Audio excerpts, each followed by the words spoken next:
पर हर दिन बिना भूले जब भी उसे काम से और स्कूल से फुर्सत मिलती, वो कविपुर गांव के आसपास जाकर लोगों से पूछता कि क्या किसी ने उसकी मां को देखा था। वो हाईवे के किनारे इसी आस में घंटों इंतजार करता रहता था कि जिस रास्ते से उसकी मां अचानक चली गई थी, उसी रास्ते से एक दिन वो लौट आई। बेटा रतन, कविपुर का कोई भी घर तेरा अपना घर है। तू सबको अपना परिवार समझ। तू ना अपने खाने की चिंता कर और ना अपने पढ़ाई की। बेटा, सरपंच होने के नाते मैं तुझे वचन देता हूं कि तेरी जिम्मेदारी हम लोग अपने बच्चे की तरह निभाएंगे, ठीक है? और हाँ बेटा, जैसलमेर के आसपास जितने भी गांव है ना, सभी गांवों में हमने तेरी माँ को बहुत खोजा, लेकिन उसकी कहीं कोई खबर नहीं मिली। तू फिक्र मत कर, जैसे ही किसी को कोई भी खबर मिलेगी ना, वो हमें तुरंत आकर बता देगा, ठीक है? रतन के पिता को रोड एक्सीडेंट में खोने के बाद गीता दागा ने अपना मानसिक संतुलन खो दिया था। वो अपने पति की मौत के सच को कभी नहीं मान पाई थी। उसे अब तक यही आस थी कि उसका पति कभी ना कभी घर वापस आ जाएगा। वो हाईवे के किनारे इसी उम्मीद में अपने पति की राह देखती रहती थी। अपने मृत पति की तलाश में वो अक्सर यहां वहां भटकती रहती थी और लगभग हर दिन रतन अपनी मां को गांव के हर कोने में खोजता। वो उसे किसी कोने में पड़ी हुई मिलती और रतन उसे फिर से घर वापस ले आता।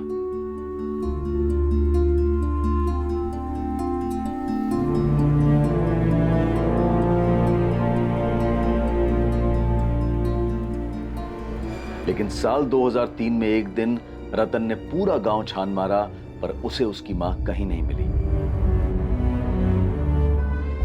पर उसने ये उम्मीद कभी नहीं छोड़ी थी कि कभी ना कभी उसकी मां को घर का रास्ता याद आ जाएगा, या फिर एक दिन वो खुद अपनी मां को ढूंढ लेगा और उसे घर वापस ले आएगा। लेकिन रतन अपनी मां का पता नहीं लगा पाया। कहीं ना कहीं रतन दागा की तकलीफ और भजन गुलेरिया और उसके बेटे जगत गुलेरिया की तकलीफ के तार जुड़े हुए थे, और साथ ही जुड़ी थी मेघा गुलेरिया की कहानी कि आखिर उसने क्या और क्यों किया था। और यह कहानी तब शुरू हुई थी जब भजन गुलेरिया अपनी पत्नी मेघा को जानता भी नहीं था। कमल धीरे, कमल क्या कर रहा है? कमल धीरे चल। कमल रोक, साइकिल रोक। मैंने कहा ना साइकिल रोक। दोबारा ऐसा किया ना तो तेरी साइकिल पे बैठूंगी नहीं मैं। रोज रोज इतना चिल्लाती रहती है, कभी गिराया तुझे मैंने? पर मुझे डर लगता है ना। अच्छा सुन, घर पे कल बोल देना स्कूल से पिकनिक के लिए फोर्ट ले जा रहे हैं, फिर घूमने चलेंगे। 3 बार पहले भी यही बहाना बना चुकी हूँ। फिर से कहूंगी तो माँ पूछेंगी कि तुम्हारे स्कूल वालों को फोर्ट के अलावा और कोई जगह नहीं मिलती क्या? अच्छा, बालोतरा चलते हैं, फिर सुबह स्कूल से छुट्टी मारेंगे, बस से जाएंगे, दिन भर घूमेंगे और शाम को वापस। तू एक काम कर, तू अपनी माँ को बोल मेरे घर पे आ और मेरा हाथ मांग ले, फिर बहाना बनाने की जरूरत ही नहीं पड़ेगी। मान जाएगी माँ? अगर नहीं मानी तो? तू भागेगी मेरे साथ? कमल, मैं अपनी माँ को दुखी नहीं देख सकती। तू पहले बात तो कर, उनको मेरे घर भेज तो सही, फिर देखेंगे ना, बात होगी। फिर अगर माँ ने मना किया तो तब का तब। माँ, हाँ, ये लड़का है, भजन नाम। मेघा देख जरा, रिश्ता है तेरे लिए। देखने में तो थोड़ा अच्छा लगे। माँ, परिवार भी बहुत अच्छा है, बरमेर में जमीन है इनकी। लड़का 22 साल का है। हमारे चरण भाषा ने रिश्ता बताया है। मैंने मेघा का फोटो भिजवा दिया उनके हाथ। माँ, लड़के का फोटो देखते ही मैंने चरण भाई से को बोल दिया कि लड़का हमें बहुत पसंद है। अब अगर वो मेघा को देखना चाहते हैं तो अगले इतवार को घर आ जाए। मेघा देख जरा, लड़का कैसा लगा? अच्छा है ना? सबसे पूछ लिया मैंने, किसी को नहीं पता कमल कहाँ गया है। उसकी माँ से पूछा क्या?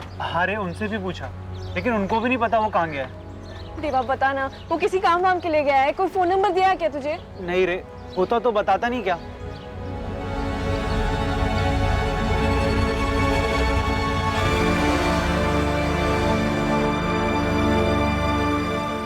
अरे मेघा बेटा, कैसी है तू?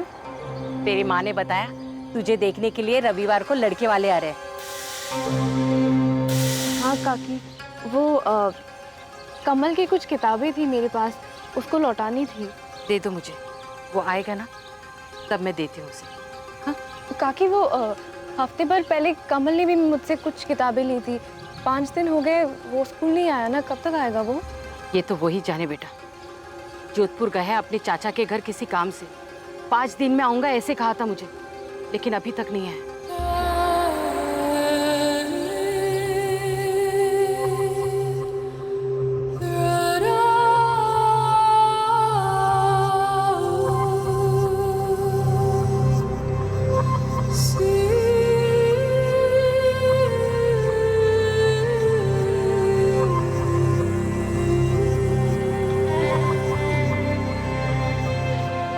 मेघा को पहली नजर देखते ही भजन गुलेरिया को उससे प्यार हो गया।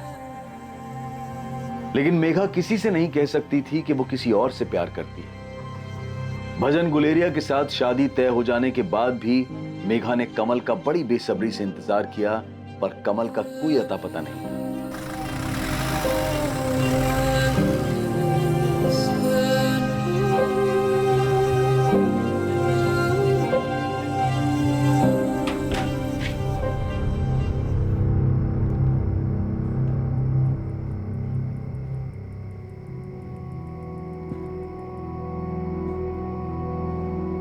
अब जब हमारी शादी हो ही गई है तो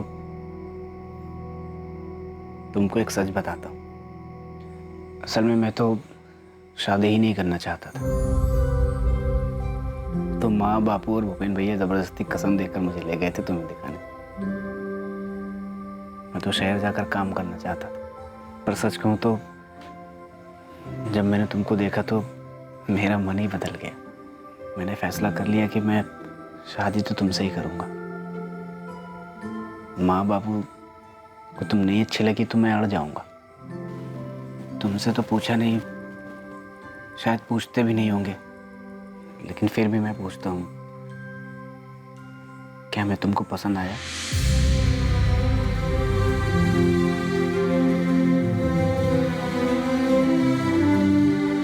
मेघा, भजन इतना खा नहीं पाएगा जितना तुम उसकी थाली में डाल रही हो।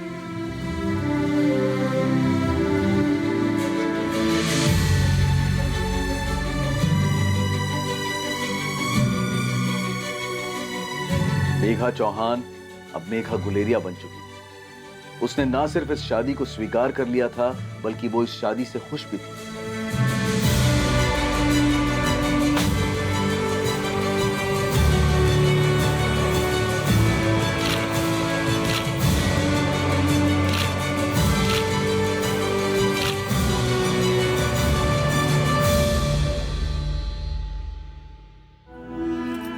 मत जाओ ना, मैं यहाँ कैसे रहूंगी?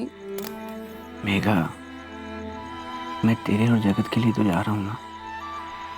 वहाँ पे अच्छा काम करूँगा, 4 पैसे कमाऊंगा। यहाँ पे जितना है उसमें खुश है, मत जाओ ना। दिल्ली बड़ा शहर है, करने को बहुत सारा काम है, और काम दिलाने में तेरा भाई गुंजन भी तो मदद कर रहा है ना। भजन, मुझे बहुत डर लग रहा है। मेघा, इसमें डरने वाली कौन सी बात है? तू अकेले थोड़ी है घर में, सभी तो हैं। माँ है, बापू है, कंचन है, लता भाभी है, और भूपेन भैया भी तो हैं। देख, मैं दिल्ली में यहाँ से कई गुना पैसा कमाऊंगा, और फिर तुझे और जगत को बेहतर जिंदगी दे पाऊंगा।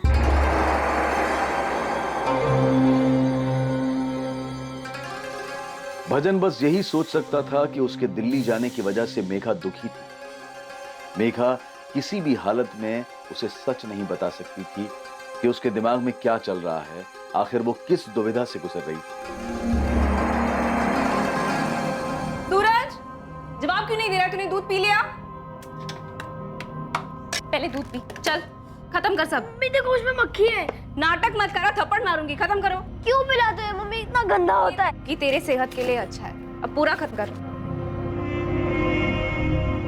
मम्मी पापा कब आएंगे? पता नहीं, पूछ के बताऊंगी।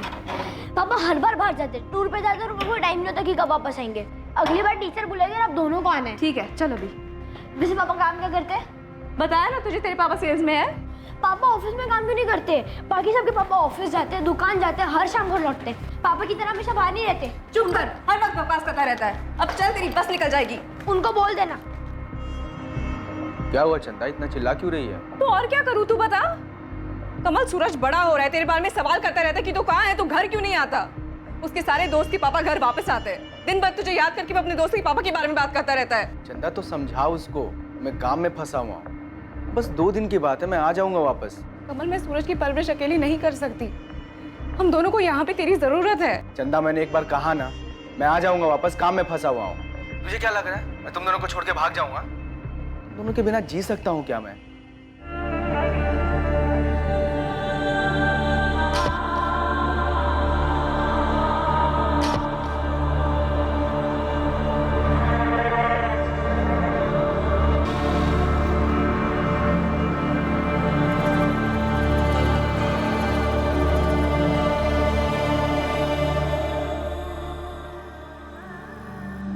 लड़के के घर वालों से बात हो गई।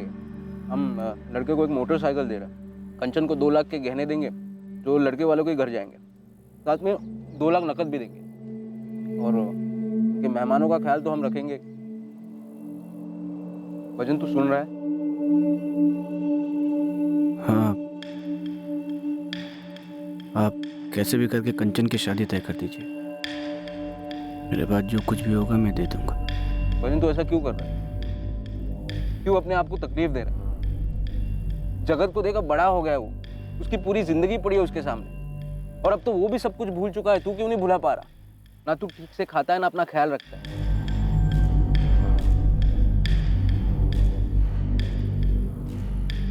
मैं काम करने जा रहा हूँ।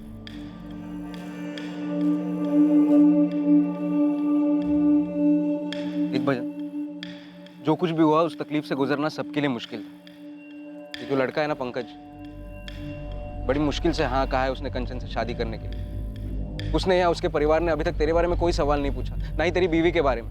मुझे डर है कि तेरी ये हालत देखकर वो सवाल पूछना शुरू कर देंगे और फिर हमें जवाब देना होगा, और फिर कंचन की शादी का क्या होगा? आप फिक्र मत करो भैया, मैं उन लोगों के सामने आऊँगा ही नहीं। अब बस कैसे भी करके कंचन की शादी पक्की कर दो। बाकी जगत को आप और भाभी अपने बच्चे की तरह पाल ही रहे हो। मगर भजन, जगत तेरा लड़का है, उसे तेरी जरूरत है जिंदगी में आगे रास्ता दिखाने के लिए। सब कुछ भूलकर एक बाप का फर्ज अदा कर, क्योंकि पिछले 13 साल से तू जिस सवाल का जवाब ढूंढ रहा है वो तुझे कभी मिलने नहीं वाला।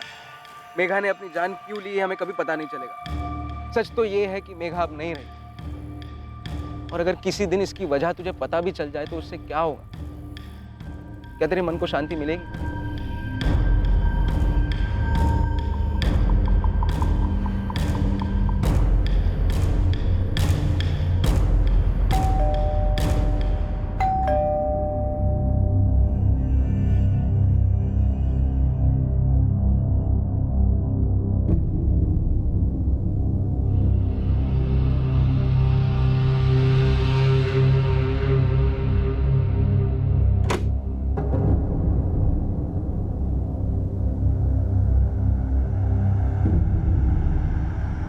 ये पकड़, अपने लिए अच्छी साड़ियाँ ले लेना और सूरज के लिए भी अच्छे कपड़े, और तेरे लिए नया मोबाइल लाया हूँ। इस बार कहाँ डाका डाला कमल? चैन से खाना खाने दे चंदा, 2 हफ्ते बाद घर का खाना मिला है। सूरज को मैं क्या कहूँ कमल?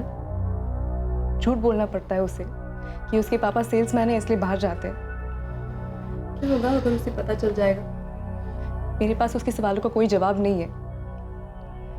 क्या होगा अगर उसको पता चलेगा कि उसके पापा सेल्समैन नहीं चोर है? कमल, तू ये सारी काम छोड़ क्यों नहीं देता? कुछ आम लोगों वाला काम करते हैं ना। कहने में बहुत आसान लगता है, कुछ और काम करूंगा तो इतने पैसे मिलेंगे क्या? न तेरी जरूरतों का ख्याल रख पाऊंगा न सूरज की। और अगर सूरज को पता चल गया तो? कैसे पता चल जाएगा? हाँ, इतने सालों से कर रहा हूँ, पुलिस को आज तक पता नहीं चला है। हाथों में सफाई है मेरे, एक रिकॉर्ड नहीं है मेरा पुलिस के पास।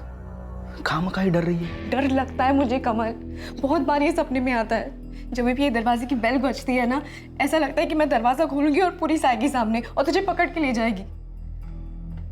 और सूरज बार बार ये सवाल पूछेगा कि हमने ये सब क्यों छिपाया उससे। कमल, एक बार सोच के देख ले, कुछ अच्छे से चल रहा है, सूरज की पढ़ाई बहुत अच्छे से चल रही है, लेकिन अगर ऐसा हो गया तो? अगर तू पकड़ा गया तो क्या कहेंगे उसे लोग? चोर का बेटा। 13 साल हो गए, आज तक पता लगा है किसी को कि तू चंदा नहीं मेघा है? 13 साल हो गए, किसी को पता लगा है तू मरी नहीं जिंदा है? इतनी बड़ी बड़ी बातें पता नहीं लगी, इतनी छोटी सी बात पता लग जाएगी। बहुत संभल के काम करता हूं मैं, बहुत होशियारी से, हमेशा से ही। पहले भी तूने बोला था हम पकड़े जाएंगे, हुआ है क्या ऐसा कुछ? हाँ?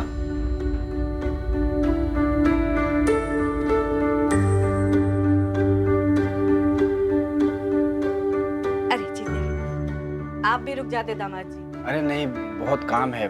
तो आपने कहा मेघा और जगत को छोड़ दूं, इसलिए ले आए हैं। अब मेघा आई है यहाँ तो कम से कम 2 हफ्ता रुकने दो उसे। हाँ ठीक है। अच्छा मैं चलता हूँ, बस का टाइम हो रहा है। बस ठीक है।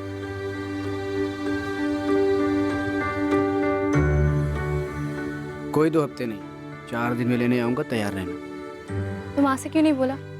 अभी नहीं जाओ? अरे उनका मन भी रखना पड़ता है ना। अच्छा अब मैं चलता हूँ। जाऊँ? देख अगर नहीं बोलेगी तो नहीं जाऊंगा फिर। भैया और बापू अलग से 4 बात सुनाएंगे कि छोरी की शादी क्या हो गई, जोरू का गुलाम हो गया एकदम, काम धंधा ही छोड़ दिया। ठीक है जाओ, पर आ जाना 4 दिन में।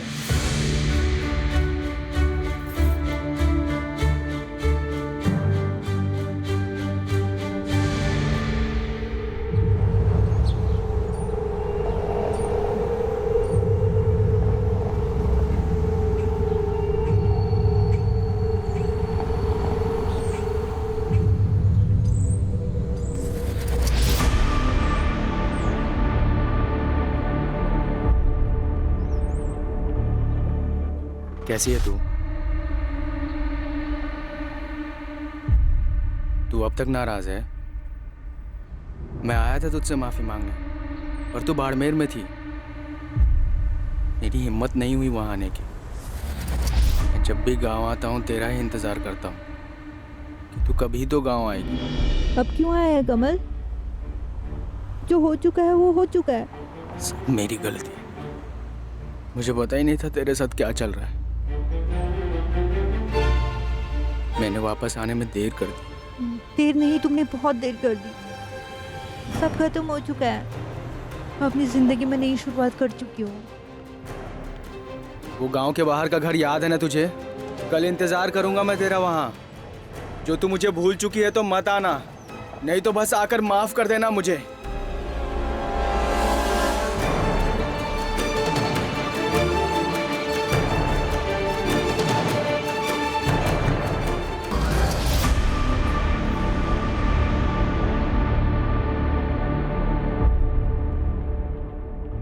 यकीन था मुझे तू आएगी। नहीं कमल, मैं किसी और की पत्नी हूँ, माँ हूँ मैं एक बच्चे की। मेघा मुझे पता होता तेरे साथ क्या चल रहा है तो मैं उस समय ही तुझे भगा के ले जाता। पर अब इस सब का क्या फायदा कमल? क्या अब तू मुझसे प्यार नहीं करती? पर अब मैं बहुत खुश हूँ अपनी जिंदगी में कमल। पति है मेरा जो मुझसे बहुत प्यार करता है।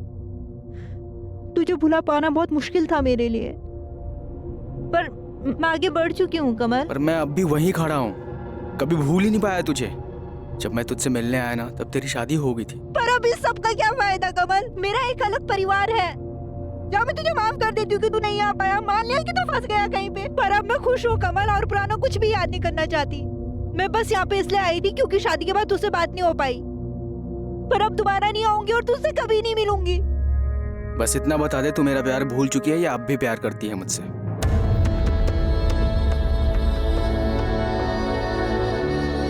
बोलना इतना आसान होता ना, तू कभी आती ही नहीं यहाँ। कमल मैं तुझसे बहुत पहले प्यार करती थी,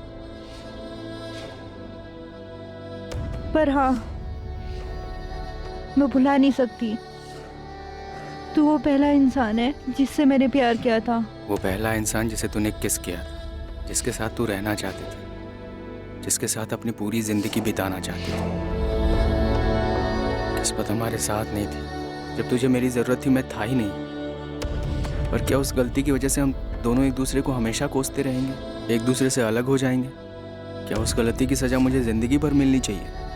मैं नहीं बदला हूं मेघा, मैं वही कमल हूं जो तुझसे बहुत प्यार करता है। मुझे पता है तू वही मेघा है जो मुझे बेहद प्यार करती थी।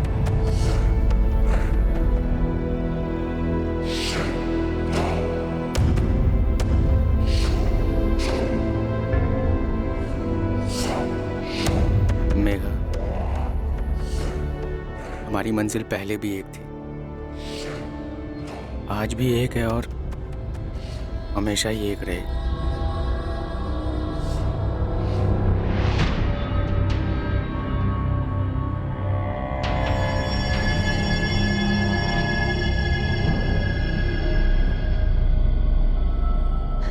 कमल, मैं अपने पति को धोखा दे रही हूँ। अगर तुझे ऐसा लग रहा है तू मेरे साथ नहीं रहना चाहती तो सबसे बड़ा धोखा तो खुद को दे रही है। कमल, वो मुझसे बहुत प्यार करता है। तू मुझसे प्यार करती है। मैं अपना खुद का सामना नहीं कर पा रही हूँ कमल। तुझे वापस आना ही नहीं चाहिए था। मुझे ना तुझे उस वक्त छोड़ के जाना ही नहीं चाहिए था। हम एक नहीं हो सकते कमल। ऐसा लग रहा है जैसे कि मैं पाप कर रही हूँ। और मैं बार बार तुझसे मिलने नहीं आ सकती। भजन मुझ पे शक नहीं करता, पर मैं उसका भरोसा नहीं तोड़ सकती।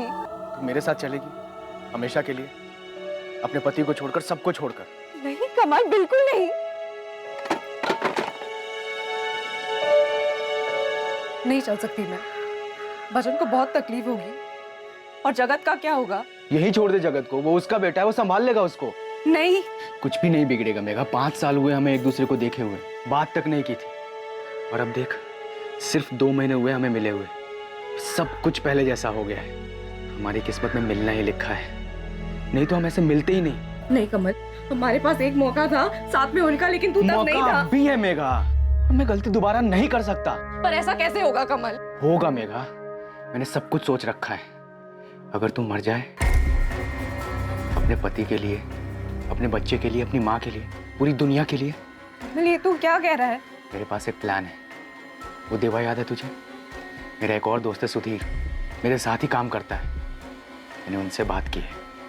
हमें किसी और को मारकर सबको ये दिखाना होगा कि वो मेघा की लाश है। लेकिन अगर किसी को मारा तो पता चल जाएगा कि खून हुआ है, और फिर पुलिस जांच करने आ जाएगी। और जांच करके पुलिस आज नहीं तो कल तुझ तक पहुंच ही जाएगी। यार मुझे मेघा चाहिए। अब वो ऐसे अपने पति को छोड़कर तो आने से रही, उसे बेइज्जती का बहुत डर है। हाँ, अगर ये साबित हो जाए कि वो मर चुकी है तो मैं उसको मना लूंगा।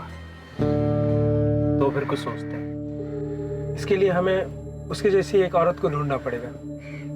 ये मर गई है, ये यकीन दिलाने के लिए हमें किसी को तो मारना ही पड़ेगा, तभी सबको यकीन होगा। सही कह रहे हैं। हफ्ते भर सोचने के बाद ये तरकीब दिमाग में आई है। और देवा को तो एक औरत भी मिल गई है। इसको देखकर ऐसा लगेगा जैसे तू मरी है।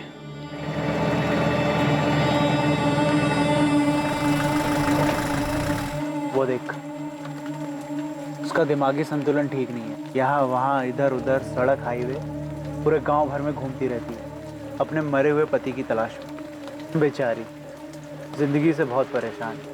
अब इसे मारकर हम इसे मुक्ति दे सकते हैं। मेघा, तुझे खामोश रहकर सिर्फ ऐसे दिखाना है जैसे तेरे पति और सास ससुर को लगे कि तू परेशान है। थोड़ा नाटक करना पड़ेगा। आसपास वाले लोगों को ऐसा लगना चाहिए कि ससुराल में तेरे साथ कुछ हो रहा है और तू बोल नहीं पा रही है। ऐसा जैसे ससुराल वाले तेरे ऊपर दहेज को लेकर के जुल्म कर रहे हैं, तुझे मानसिक तौर पर परेशान कर रहे हैं। और थोड़ा ऐसा भी लगना चाहिए कि ससुर और जेठ तेरे साथ कुछ गलत कर रहे हैं। जब भी तेरी माँ का फोन आए ना, तो तू ऐसे बात कर जैसे तू परेशान है और अपने सास ससुर से खुश नहीं है। भजन दिल्ली जा रहा है गुंजन भैया के साथ काम करने के लिए, ताकि मुझे और जगत को एक अच्छी जिंदगी दे पाए। और मैं यहाँ। फिर तो ये और भी अच्छा मौका है।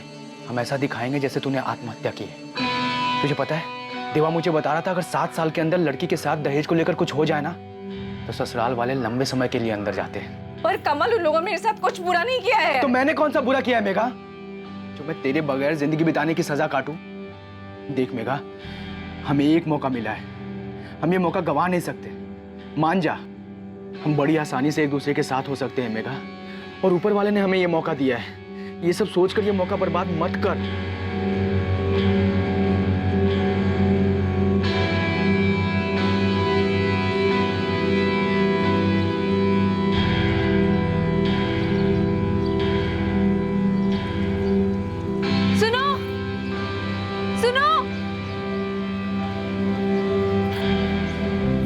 मुझे माफ कर दो भजन, माफ कर दो। मैं तुम्हें छोड़ रही हूँ, फिर दोबारा कभी नहीं मिलूंगी।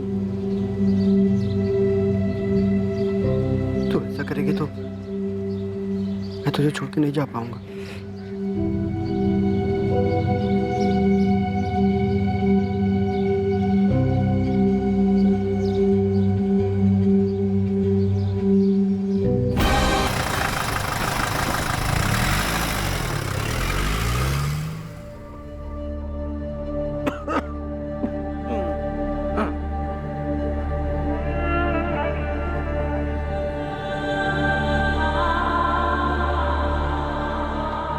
देखिए, रिपोर्ट्स के हिसाब से भजन को सेकंड स्टेज का कैंसर है। क्या कहा आपने? Second stage cancer? क्या मतलब है इसका? सेकंड स्टेज कैंसर मतलब आप लोग बस इतना समझिए कि भजन की हालत ठीक नहीं है, उसे तुरंत सिविल हॉस्पिटल ले जाइए। मैं एक नोट लिख के देता हूँ, वहाँ पे डॉक्टर को दे देना। पापा ठीक तो हो जाएंगे ना डॉक्टर? देखिए, उन्हें इलाज की तुरंत ज़रूरत है। पहले ही काफ़ी देर हो चुकी है, आगे जाकर देर मत कीजिए। 15 सालों से भजन अंदर ही अंदर मर रहा था, या ये कहें कि वो खुद को मार रहा था। इस सवाल के जवाब में कि मेघा ने अपनी जान क्यों ली। 15 वर्षों के लंबे इंतजार के बाद भी रतन दागा को कोई अंदाजा नहीं था कि उसकी मां गीता दागा कहां चली गई थी और उसके साथ क्या हुआ था। क्या भजन गुलेरिया और उसके बेटे जगत गुलेरिया को कभी मेघा की सच्चाई के बारे में पता चल पाएगा? क्या रतन दागा को कभी उसकी मां के लापता होने की हकीकत का पता चल पाएगा? किस्मत के कारण यह अपराध एक लंबे समय तक सामने नहीं आ पाया था, लेकिन इसका खामियाजा कई जिंदगियों को चुकाना पड़ा था। लेकिन 2018 में किस्मत एक बार फिर पलटने वाली थी और 15 साल पहले हुआ जुर्म अब सबके सामने आने वाला था।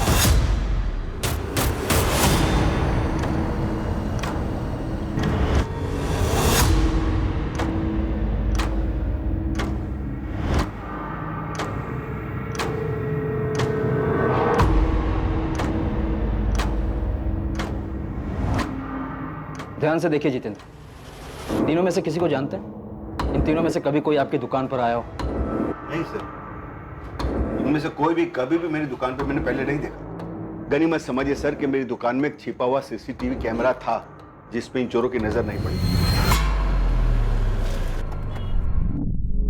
क्या हुआ? जी सर, देखिए मेरी दुकान के दोनों सीसीटीवी कैमरे, दोनों के तार काट चुके थे वो लोग। और तो और सर, वो जो सीसीटीवी के साथ रिकॉर्डिंग मशीन आती है ना, वो भी चुरा के चोर अपने साथ ले। मतलब आपकी दुकान का अच्छी तरह से मुआयना किया गया?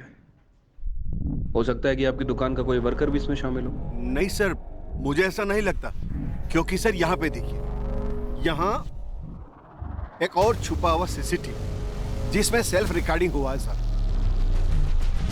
सर। इस रिकॉर्डिंग में तीनों चोर के चेहरे साफ साफ नजर आते हैं। चोरों को तो नहीं पता था कि यहाँ छिपा हुआ सीसीटीवी है, लेकिन मेरे सारे वर्कर्स जानते थे। और अगर सर मेरे वर्कर्स मिले हुए होते तो ये सीसीटीवी भी गायब हो जाना चाहिए था ना।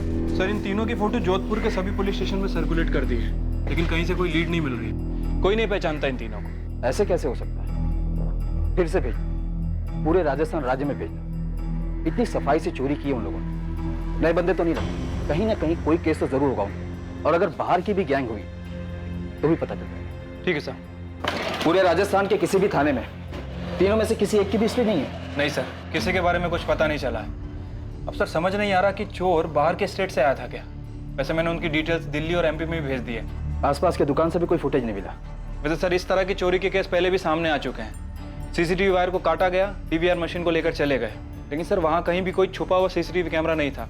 इसी वजह से चोरों की फुटेज सामने नहीं आई। फिर तो पक्का कोई मजा हुआ गैंग है जो काफी सफाई से अपने काम को अंजाम दे रहा है। पहली बार सामने आया। कैसे भी हो, इन्हें पकड़ना है। कई सालों की चोरी का हिसाब मिलेगा इनसे। अंदर आओ साहब। उस्मान, आजा आजा। कोई टिप मिला क्या? साहब हाँ भी और नहीं भी।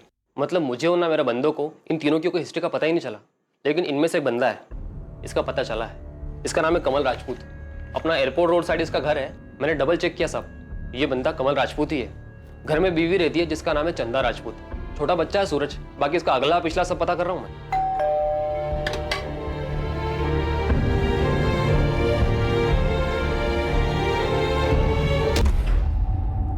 चंदा राजपूत, चंदा राजपूत।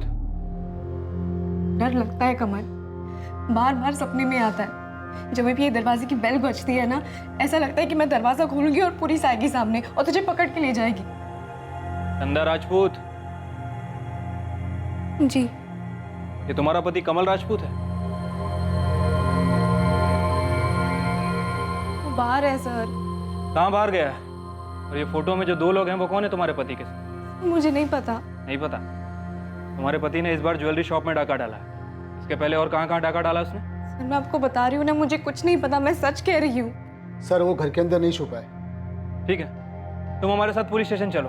तुम चलोगी, पीछे पीछे तुम्हारा पति भी आ जाएगा। नहीं नहीं सर, मैं नहीं जानती कि वो कहाँ है, क्या काम करता है। सर मेरा बेटा स्कूल से आने वाला है, मुझे घर पे रहना होगा। क्या उम्र है तुम्हारे बेटे सूरज की? सर वो 13 साल का है। हमारा एक कांस्टेबल तुम्हारे पड़ोसी के साथ यहाँ पे रहेगा, और जैसे ही तुम्हारा बेटा सूरज आ जाएगा उसे लेकर थाने आ जाएगा। तुम चलो। नहीं नहीं सर, मेहरबानी करके ऐसा मत कीजिए। आप चाहे तो अपना एक कांस्टेबल यहाँ पे रख दीजिए ना। जैसे ही मेरा सूरज यहाँ पे आता है ना, मैं आपके थाने आ जाऊंगी। तुम माँ बेटे को पता था कमल चोरी का काम करता है? नहीं सर, हमें नहीं पता था। तुम्हारा पति कमल ये जोधपुर का है? हाँ सर, यही का है। उसका फोन बंद आ रहा है, कहाँ है वो? सर मुझे नहीं पता। सर, इनका बेटा सूरज बोल रहा है कि उसके फादर सेल्समैन है, कई दिनों तक घर से बाहर रहते हैं। सेल्समैन? कैसा सेल्समैन? चंदा राजपूत? सर मुझे नहीं पता। चंदा, तुम्हें कुछ पता भी है या नहीं? सर मुझे पता है कि वो काम करता है, लेकिन क्या काम करता है, कहाँ काम करता है, मुझे नहीं पता। 13 साल का लड़का है तुम्हारा, 14 साल पहले शादी हुई थी ना? जी सर। सच बोल रही हो? इसमें भी कोई गड़बड़ है? नहीं सर, मैं सच बोल रही हूँ। तुमने बताया तुम्हारा पति कमल यहाँ जोधपुर का है, तुम भी यही की हो? जी सर। जोधपुर में कहाँ की?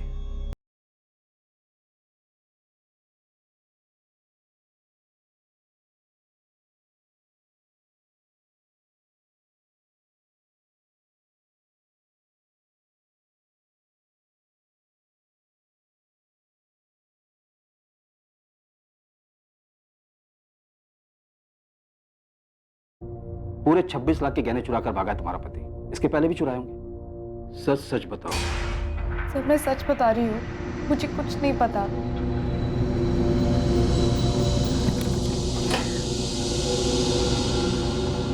सलाम साहब, ये चंदा झूठ बोल रही साहब। इसका पति कमल राजपूत जैसलमेर के रूपनगर गांव से है, और वहीं पर उसकी मां मनीषा राजपूत भी है।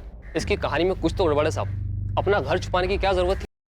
मुझे लगता है कि इसके पति के बारे में ये बहुत कुछ जानती है और बता नहीं रही। ठीक है, वो सब हम देख लेंगे, लेकिन तेरे लिए सबसे बड़ा काम है कमल राजपूत के दोनों साथियों का पता लगा। मुझे नहीं खाना और मुझे स्कूल भी नहीं आना है कभी भी।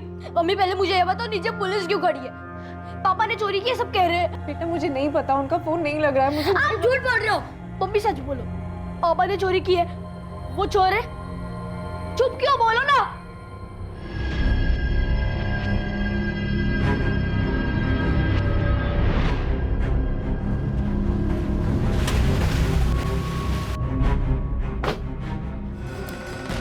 ये आपका बेटा कमल है? हाँ, ये मेरा बेटा कमल है। इस वक्त कहाँ पर है ये? पता नहीं साहब। ये देखिए, ये दोनों आपके बेटे के साथी हैं। बता सकती हैं कौन है ये दोनों? ये दोनों तो उसके दोस्त लग रहे हैं। देवा और सुधीर नाम है इन दोनों का। लेकिन आप लोग मेरे बेटे को क्यों ढूंढ रहे हैं? चोरी की आपके बेटे ने। 26 लाख रुपए के गहने लेकर गायब हुआ है, और इसके पहले भी कई बार की होगी। देखिए, मुझे कुछ भी नहीं पता। कितने साल हुए मैंने अपने बेटे को देखा तक नहीं। क्या चल क्या रहा है तुम्हारी फैमिली के बीच में? उधर तुम्हारी बहू चंदा कह रही है कि कमल का कोई परिवार ही नहीं है। तुम लोग आपस में बात नहीं करते हो क्या? देखिए, मैं किसी चंदा को नहीं जानती, और मुझे ये भी नहीं पता कि कमल ने शादी कर ली है। तब तो आप अपने पोते सूरज को भी नहीं जानती होंगी। कमल को देख के 15 साल हो। 15 साल पहले वो गया, आज तक नहीं लौटा। वो ना कोई चिट्ठी भेजी और ना ही कोई फोन किया उसने। मुझे ये तक नहीं पता कि उसने किसी चंदा नाम की लड़की के साथ शादी किया और उसका एक बच्चा भी है। चंदा के सामने बिठा के जब सवाल जवाब करूंगा ना, तो पता चल जाएगा क्या जानती है और क्या नहीं। अरे तुम्हारा बेटा कमल कहाँ पे? ये है चंदा। क्यों, इसका और भी कोई नाम है?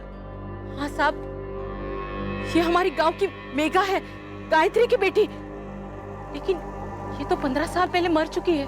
मेघा 15 साल पहले मर चुकी है? हाँ साहब, ये मेघा चौहान है। शादी के बाद ये मेघा कुलेरिया बन गई थी। 15 साल पहले उसने आत्महत्या कर ली। ससुराल वाले दहेज मांग रहे थे उससे, इसलिए मिट्टी का तेल छिड़क कर उसने खुद को जला दिया। ये मेरे बेटे की पत्नी कैसे हो सकती है? आप लोग पक्का इस मेघा से मिले हो? ये आपकी बेटी मेघा है?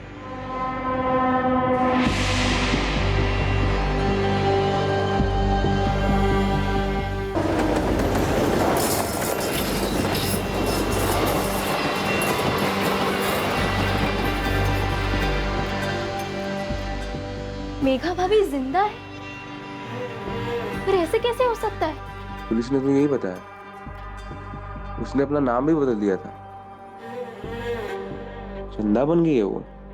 पर कोई मरा हुआ जिंदा कैसे हो सकता है भैया?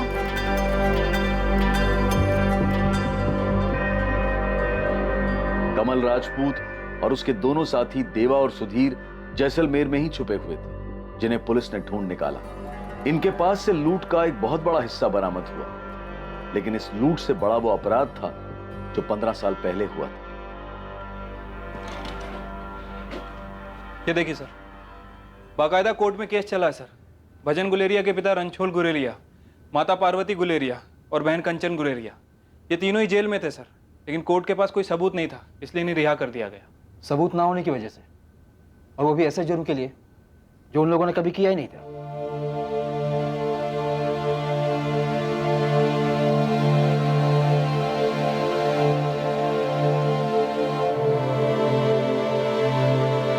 मुझे किसी से नहीं मिलना, मेरे साथ जबरदस्ती नहीं कर सकते ऐसे। भैया हाथ छोड़, मैंने कहा ना मुझे किसी से चंदा, मेरी बात सुन।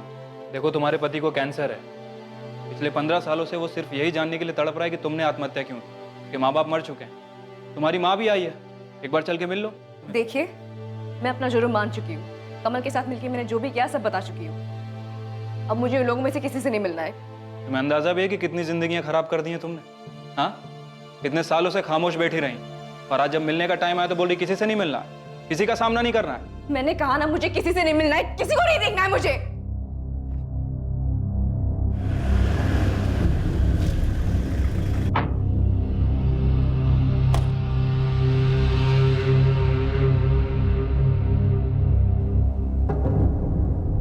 किडनैपिंग के केस पर क्या हुआ? सर, मैं रतन दागा। आपने फोन किया था, आप मेरी माँ के बारे में कुछ बोल रहे थे, क्या पता चले आपको? हाँ रतन, बैठो। जी सर। रतन, हमने पता किया, 15 साल पहले तुम्हारी माँ को मार दिया गया था और उन्हें जलाकर मारा गया, और इस काम को एक कपल ने मिलकर अंजाम दिया क्योंकि वो साथ में भागना चाहते। तुम्हारी माँ की लाश को उस औरत की लाश बताकर ये साबित करना चाहते थे कि उस औरत ने आत्महत्या कर दी, ताकि सबको यही लगे कि वो भागी नहीं, मर गई। मेघा गुलेरिया नाम था उसका।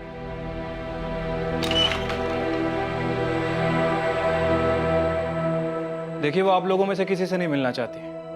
उसने अपना गुनाह भी कबूल किया। उसने कबूल किया है कि कमल राजपूत के साथ मिलकर उसने एक मानसिक रूप से बीमार औरत को मारा था, ताकि लोगों को ये लगे कि वो खुद मर गई है।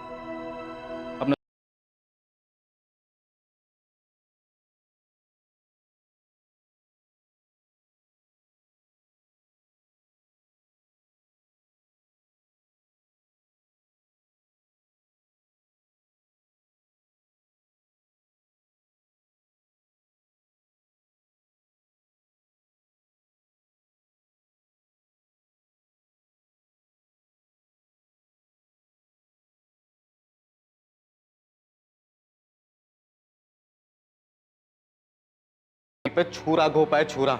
अरे अपने स्वार्थ के लिए क्या क्या नहीं किया माँ ने, किस किस को मार दिया, दादा को, दादी को, इन सबकी हत्या की है। माँ को नहीं मिलना है ना तो ना मिले, लेकिन एक बार मुझे उससे मिलना है, एक बार उसका चेहरा देखना है मुझे। वो चेहरा देखना है जिसने शायद नीचे गिरने में एक नई मिसाल कायम की है। इस केस के खुलासे ने सभी को चौंका दिया।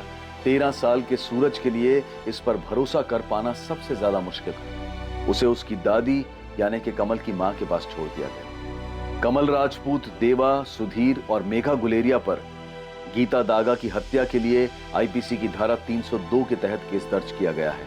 साथ ही आपराधिक षड्यंत्र रचने के लिए आईपीसी की धारा 120 और सबूतों से छेड़छाड़ करने के लिए धारा 201 के चार्जेस भी लगाए गए हैं।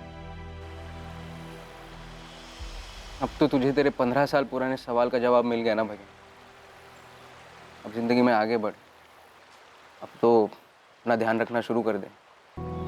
और अब मेघा ने तेरे साथ ऐसा क्यों किया, इस नए सवाल के पीछे मत पड़ जाना। वास्तव में वो क्या और कौन सी चीज है जो प्रेमियों में समझदारी पैदा कर सकती है? अभी कुछ महीने पहले इंटरनेट पर कुछ लोग बोल रहे थे कि शादी के बाद एक्स्ट्रा मैरिटल अफेयर्स एक इंडिविजुअल चॉइस होनी चाहिए। ये एक व्यक्तिगत विचार है और इसका ना तो हम समर्थन करते हैं और ना ही खंडन। ये आपको सोचना है कि क्या सही है और क्या गलत। एक तरफ इस जघन्य अपराध में शामिल किरदार 14 सालों तक कभी रोशनी में नहीं आए, लेकिन एक लाश सामने थी जो देखने में हूबहू मृतक महिला की तरह लग रही थी, लेकिन बहुत ही बुरी तरह जली हुई हालत में। ऐसे मामले में मृतक महिला का डीएनए टेस्ट किया जाना चाहिए था।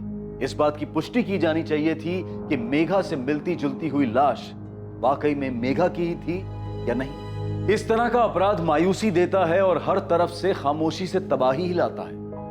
किसी की लाश पर खुशियों की इमारत कैसे खड़ी हो सकती है। अब मैं अनूप सोनी आपसे विदा लेता हूं। कल रात 11 बजे कौन बनेगा करोड़पति के करमवीर एपिसोड के बाद आपसे फिर मुलाकात होगी एक और नए केस के साथ। और याद रखें, क्राइम और आपके बीच में सिर्फ इतना फर्क है कि आप कितने सतर्क रहें, सुरक्षित रहें। जय हिंद।